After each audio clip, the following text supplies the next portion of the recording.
Para hacer democracia, se requiere estar bien informados. La Urna, programa del Instituto Electoral de Coahuila. Los temas democrático-electorales al alcance de la ciudadanía.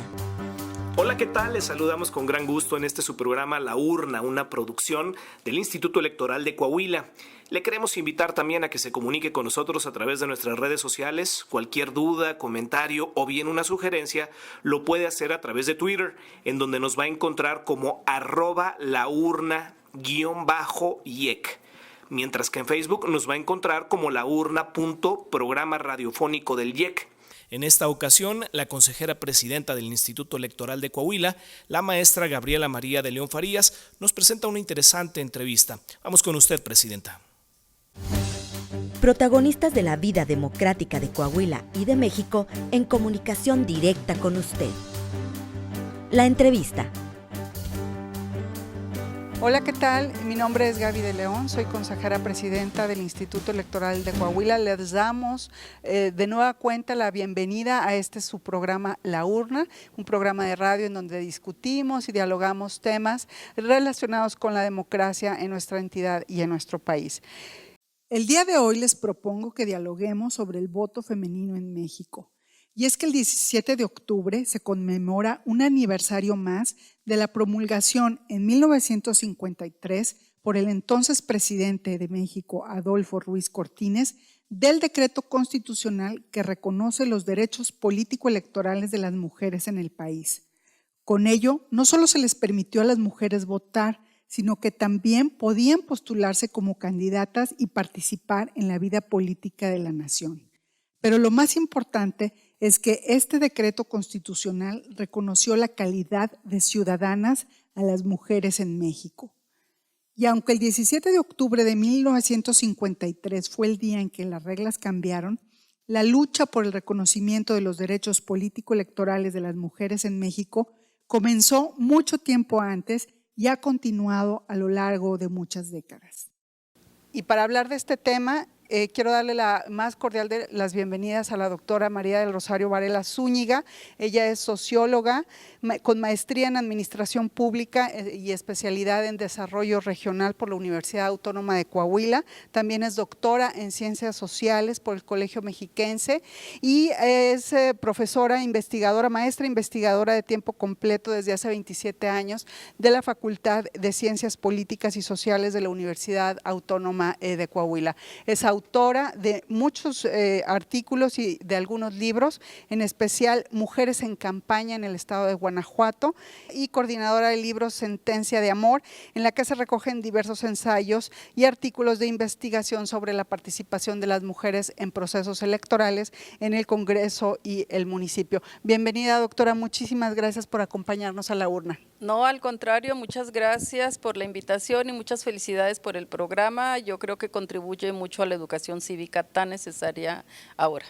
Gracias. Bueno, hablábamos de que el día 17 de octubre se celebra un aniversario más de la promulgación de este decreto constitucional en donde reconocen a las mujeres como ciudadanas, no solamente que nos hayan permitido votar o participar en la vida política del país, sino que se les reconoce la calidad de ciudadanas a las mujeres en México.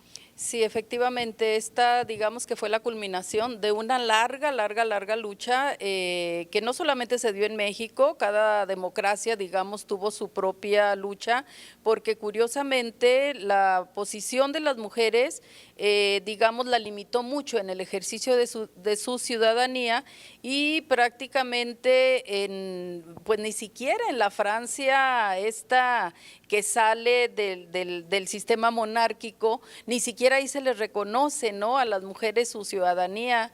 Entonces, digamos que es una característica prácticamente de las democracias, nacen con esta falencia, nacen con este defecto, ¿no?, de que nada más se les reconoce la ciudadanía a la mitad de los hombres, perdón, a la mitad de la humanidad, que son los hombres. Y bueno, esto es muy importante porque la ciudadanía es una carta, ¿no? Es una carta de derechos, o sea, la ciudadanía te hace titular de derechos. Entonces, el sufragio es uno de esos derechos, nada más, pero hay muchos otros derechos que, digamos, vienen con la condición de ciudadanía. Y bueno, en el caso de México, efectivamente, en 1953, el hecho de que se haya puesto ya el término mujer, porque había estado nada más el de varones, ¿sí?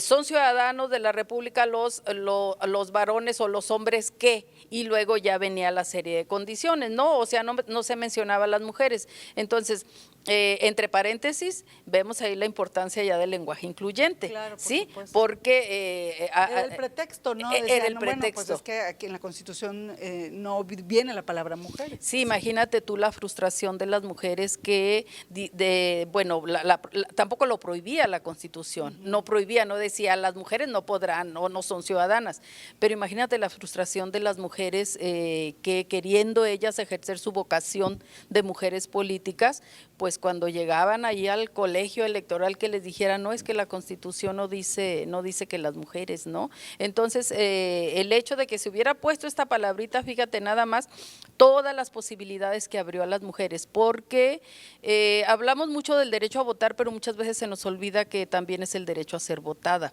y el derecho a ser votada, pues todo lo que implica para, digamos, representar públicamente los intereses de las mujeres, porque no era nada más, digamos, el capricho, el derecho de las mujeres de que sí, nosotros también tenemos que votar, no, es el derecho a representar públicamente los intereses de tu grupo social, ¿sí?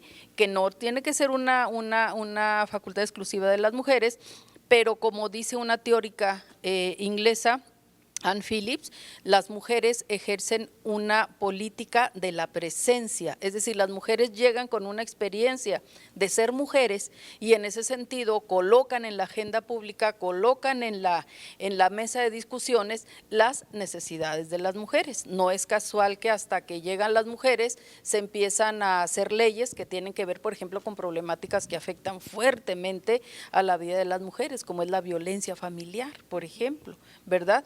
Que claro, viene también otros factores externos, que aquí es muy importante considerar esto. En 1953, cuando finalmente ya se publica este decreto, que por cierto estaba ya añejo, Sí.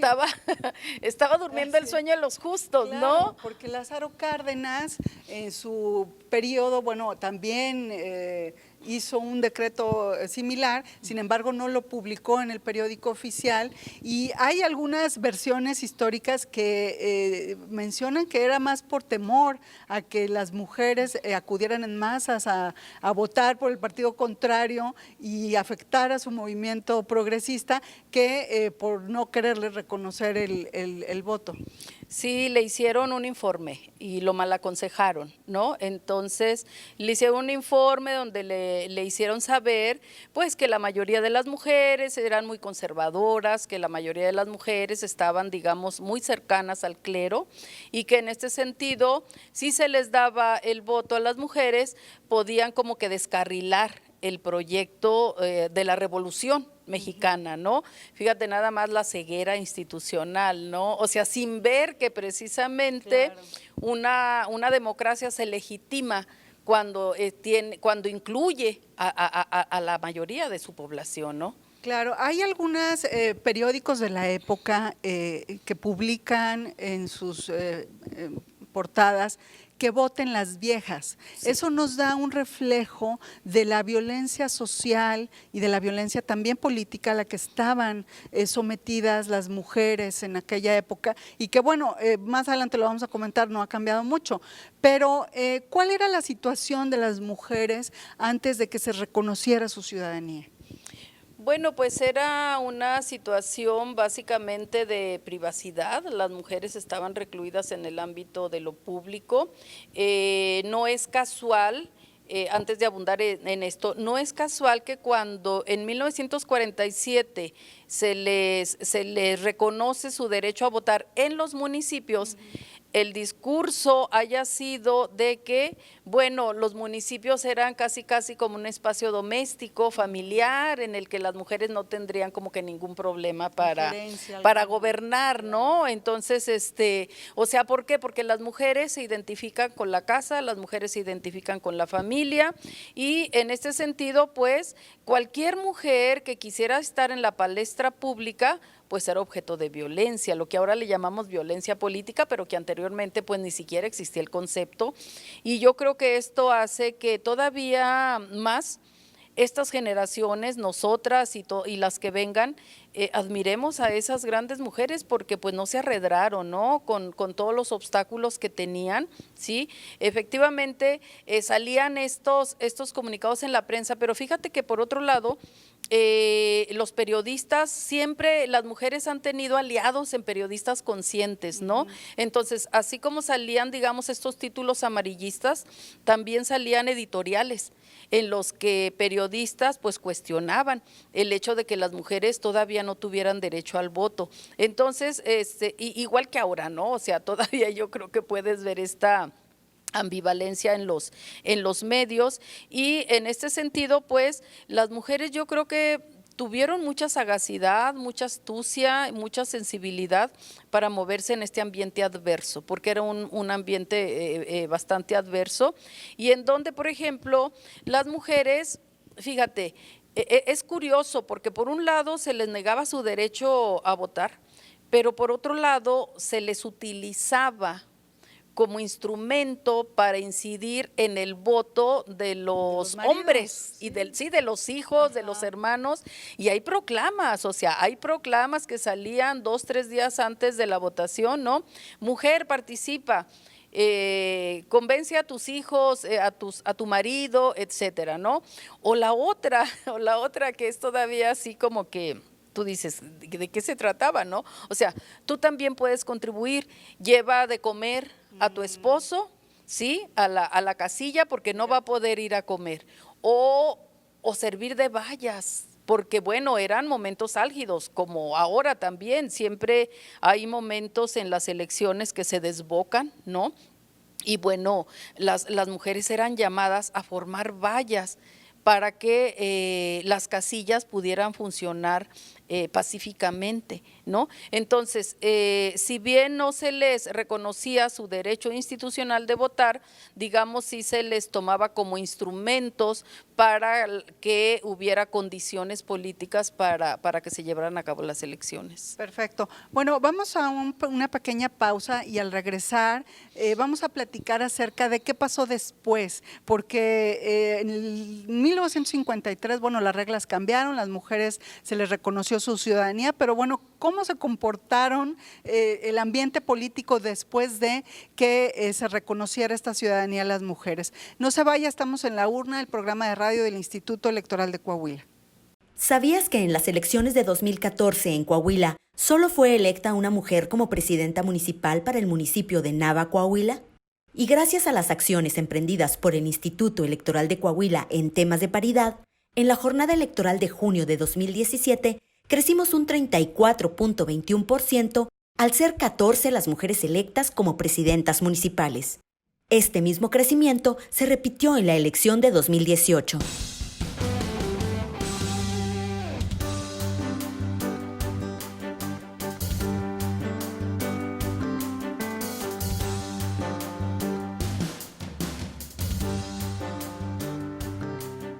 En el primer bloque del programa, la consejera presidenta Gabriela María de León Farías nos platicó sobre la historia del voto femenino en México. El sufragio o voto femenino hace referencia al derecho del voto ejercido por las mujeres y, por lo tanto, al derecho político y constitucional a votar y a participar en las contiendas para ocupar cargos de elección popular. Esto fue el Glosario YEC. Bienvenidos y bienvenidas de regreso a La Urna, el programa de radio del Instituto Electoral de Coahuila. Estamos platicando con la doctora Rosario Varela, catedrática de la Universidad Autónoma de Coahuila, de la Facultad de Ciencias Sociales. Y en el primer bloque platicábamos acerca del voto femenino en México y el reconocimiento de la ciudadanía a las mujeres en el año de 1953. ¿Qué pasó después? Porque, bueno, muchos celebraron el acontecimiento de que las mujeres finalmente eran reconocidas en el ámbito político, ya tenían una ciudadanía, no solamente podían votar, sino ser votadas, pero la realidad es que tardaron muchos años en que las mujeres participaran activamente en la vida política del país, doctora. Claro, bueno, uno de los efectos primeros y muy positivos para la calidad de la democracia mexicana fue que en la primera elección que se lleva a cabo ya con el derecho a votar de las mujeres, la elección presidencial de 1958, la participación, la votación se elevó 4 millones. O sea, imagínate nada más para lo que son las democracias, ¿no? El hecho de que ya los candidatos estén más legitimados.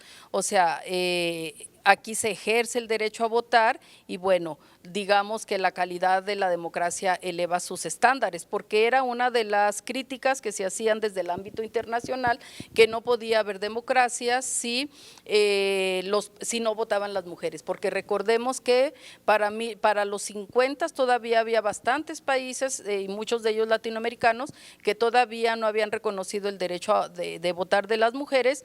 Sin embargo, en 1952, pues no, ya se había tenido la Convención de los Derechos Políticos de las Mujeres y ya era una presión internacional para que los países, pues, digamos, elevaran la calidad de sus democracias reconociendo la ciudadanía de las mujeres.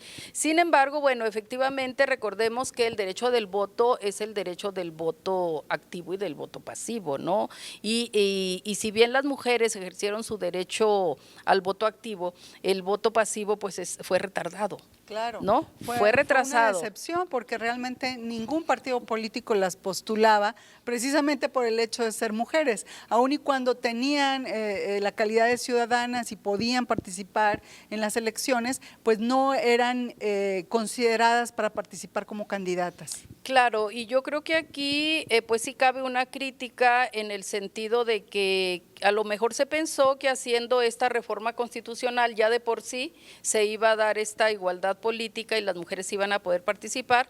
Sin embargo, bueno, no olvidemos que estamos en una democracia procedimental en donde los partidos políticos son los principales actores y si los partidos políticos no tenían ninguna normatividad que tuviera que ver con establecer la igualdad política de las mujeres, pues difícilmente se iba a dar y qué fue lo que pasó. O sea, hasta que no se dieron en el Código Federal de Procedimientos Electorales los cambios necesarios para que los partidos incluyeran como candidatas a las mujeres, digamos que este periodo fue como que un periodo, fíjate, desde 1953 prácticamente hasta 1993, incluso posterior, pues la presencia de las mujeres fue meramente ornamental y simbólica. ¿Sí? Cuando revisas, por ejemplo, los diarios de debates, tú te das cuenta cómo la presencia de las mujeres, aparte de que era escasa, también era utilizada como que de manera ornamental. Por ejemplo, una comisión, vamos a formar una comisión para que le dé la bienvenida al embajador tal. Ahí estaban las mujeres. ¿Sí? Era como cumplir también una función social al interior de los congresos. Entonces, me parece que no cambió mucho la situación en términos prácticos, pero en términos normativos, por supuesto que fue un avance tremendo. Y bueno, a partir del 93 y más propiamente del 96, que ya se establece la cuota de género, pues hay todo, digamos, un proceso como que más actual y más contemporáneo en el que las mujeres pues dan la lucha ahora por el derecho al voto pasivo. Bueno, lo estás comentando, gracias a la implementación de estas nuevas políticas de las cuotas de género fue que se aceleró un poco más el paso para que las mujeres participaran activamente en la vida política del país. Sin embargo, va acompañado de un fenómeno que bueno, está también muy presente en nuestros días, es que a mayor participación de las mujeres, ya sea en campañas o como candidatas o ya ejerciendo los puestos, pues se ha incrementado el fenómeno o es más visible el fenómeno de la violencia política en contra de ellas. ¿Cómo se está dando este fenómeno? Bueno, este fenómeno es un fenómeno de tipo cultural, yo lo interpreto como de tipo cultural porque digamos que los cambios a nivel normativo no han ido de la mano con los cambios a nivel cultural. Sí, es decir, mientras tenemos leyes muy progresistas a nivel de sociedad, creo que no se ha trabajado lo suficiente desde los distintos ámbitos para que los hombres acepten compartir el poder. Es decir, ahí, por ejemplo, hay un camino que digamos ya está muy transitado y que los hombres no se quieren salir como que de ese camino, ¿no? O sea, ¿por qué a las mujeres no les reconocían la ciudadanía, el voto antes del 53? Por el miedo de perder el poder, por el miedo de que las mujeres se independizaran, por el miedo de que las mujeres tuvieran un proyecto propio, ¿sí? Y ahorita, desgraciadamente, el fondo de la violencia en cualquiera de sus formas sigue siendo el mismo. El miedo de los hombres a perder ese poder porque no han sido educados para compartirlo con las mujeres, ¿sí? Y entonces tenemos que, por ejemplo, la violencia política se esconde en actos a partir de los cuales quienes ya están en puestos políticos empiezan a poner trabas a las mujeres para que ejerzan sus derechos que conllevan la ciudadanía. Sí, o sea, no estamos hablando en todos los casos, claro No. que ha habido casos muy lamentables de fallecimientos, pero no estamos hablando en todos los casos de golpes o de insultos directos, sino que son violencias muy sutiles que incluso a veces las mujeres tampoco las perciben, pero que están constantemente impidiendo el libre ejercicio de sus cargos públicos. Sí, efectivamente, digamos que hay como que esa violencia política tiene como que una graduación, sí, efectivamente, digamos, los asesinatos y demás, pues ya es, digamos, el top de la violencia, pero hay manipulaciones muy sutiles, como tú dices, que incluso las mujeres, bueno, ellas piensan que están haciendo su papel cuando pues simplemente están siendo manipuladas por grupos, ¿no? Pero mira, en un país donde la política ha sido formada a partir de códigos masculinos, digamos que es muy difícil que las mujeres cuando llegan a esos espacios de poder no se comporten de manera diferente a esos códigos porque ya están institucionalizados. Entonces tiene que haber como que mucha conciencia y también tiene que haber como que mucha habilidad de las mujeres para poderse mover en ese terreno hasta cierto punto fangoso, para poder sacar adelante sus proyectos, ¿no? Se ha hablado mucho, por ejemplo, de las alianzas entre las mujeres, poniendo en primer plano pues lo que nos interesa a las mujeres y a lo mejor quitando otras cosas que nos pudieran estar dividiendo, ¿no? Entonces, esto de la violencia política, pues, te digo, sí son actos por los cuales las mujeres se ven impedidas de alguna manera de ejercer un cargo a lo mejor, o de llegar al cargo, o de mantenerse en el cargo, ¿no? O incluso también ya en el terreno, digamos, de la votación, yo creo que también es violencia política el hecho de que a alguien le digan cómo votar, por ejemplo. Claro. Sí, que una mujer le condicionen el voto por una despensa, por etcétera. O sea, el voto es libre, ¿sí? Y en ese sentido, cualquier cosa que lo esté, digamos, determinando, pues se puede caer en este exceso de violencia política. Pero también lo que yo quería mencionar es que, por fortuna, y hablando otra vez de la democracia procedimental, pues también por ahí tenemos que posterior a las cuotas se introduce también un porcentaje del presupuesto público de los partidos que deben de destinar para capacitar políticamente a las mujeres. Porque ese era otro tema, ¿no? No estaban las mujeres tan expuestas a la política y luego llegan estas reglas de las cuotas de género en donde se obligaba a la postulación de mujeres y bueno, las mujeres podemos decirlo, batallaron el doble que lo que batallaban los hombres para poder acceder a los cargos. Claro, incluso era un pretexto también de los partidos, decían es que no hay mujeres. Es que no hay mujeres, sí, no hay mujeres que quieran y sí, o sea, yo entiendo que a lo mejor sí había, y de hecho yo entrevisté a mujeres dirigentes de partidos en alguna ocasión que decían, es que cuando se les presenta la oportunidad a las mujeres no quieren, les da miedo. Dice, a los hombres no les da miedo. Pero, bueno, claro, por lo que tú dices. Claro. Claro, por lo que tú dices. O sea, finalmente las mujeres no fuimos educadas en el terreno de lo público, digamos que muchas veces esas herramientas que se requieren para competir, porque tienes que competir en el ámbito de lo público, tienen que ser adquiridas. Si no son adquiridas a partir de un proceso de socialización, entonces tiene que ser a partir de procesos de educación inducidos, educación política, y los partidos tienen la obligación de educar políticamente a sus militantes, dice la Constitución, ¿sí? Entonces, sin embargo, bueno, le tienes que poner el foco a las mujeres, le tienes que poner el foco a educar con perspectiva de género, precisamente para, digamos, identificar esas debilidades que tienes como partido en el grupo de las mujeres y prepararlas, porque esa es su función de los partidos políticos, prepararlas para la contienda política y para llegar al poder.